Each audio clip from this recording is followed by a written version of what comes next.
Thank you. This is part two. We only have 15-minute segments here. This is the second 15 minutes, even though I'm not going to go 15 minutes, I hope.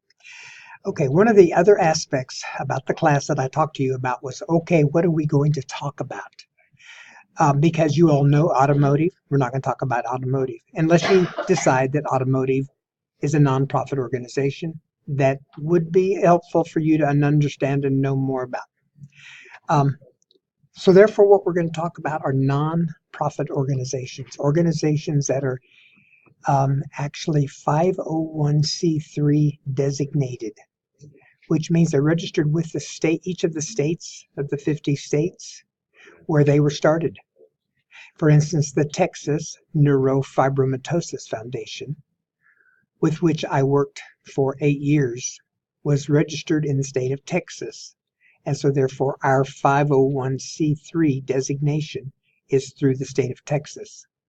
However, the American Heart Association was started someplace else in another state, and I don't even know which one, but we are able to use it in every state in the nation.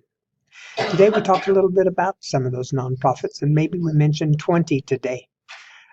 However, there are 2,500,000 nonprofit organizations, and for you to be able to choose one, you're going to need to know who, or you need to know what organizations that you like are designated in that category as a nonprofit.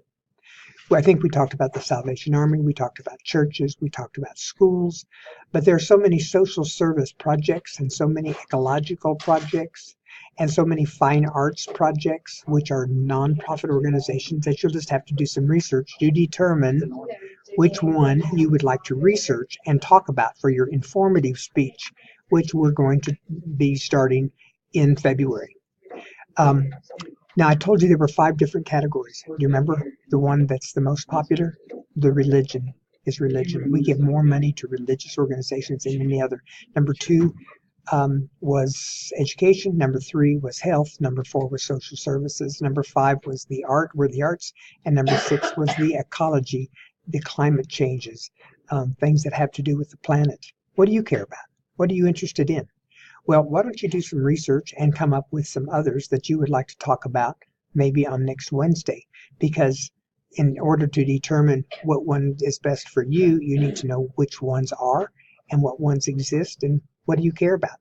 Maybe your mother has breast cancer, or maybe somebody in your family has diabetes, or maybe you're Hispanic and maybe you want to be involved with some Hispanic nonprofit organizations, and there are those.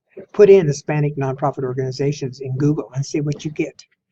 If you are in music, or you love music, singing or dancing or the theater, why don't you put in nonprofit organizations of the theater and see what you get? Of course, you know that there's museums, the Smithsonian Institute. While you think it's a governmental organization, it isn't.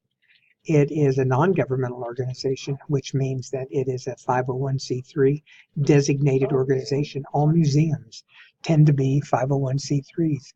And the one I like the most in Dallas is the Dallas Museum of Biblical Art.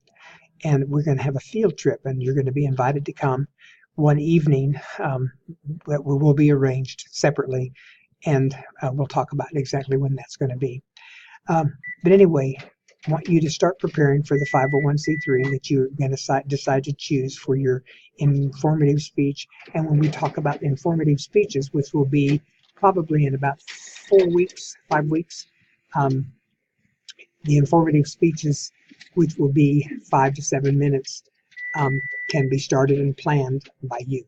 Anyway, thank you very much for your attention. I look forward to seeing you next Wednesday. Have a good day today. The rest of the time today, will you please start your Dear Diaries? Why are you the person that you have become? And just free-flowing. What format? MLA format. If you know what that is, you just start writing. You know, I was born this place, and I did this, and here were my parents, and this is where we moved, and this is what this is what happened, and then this is what happened, and then this is what happened, and this is where I am today, and this is who I am today. Okay? Thank you very much, and I'll talk to you.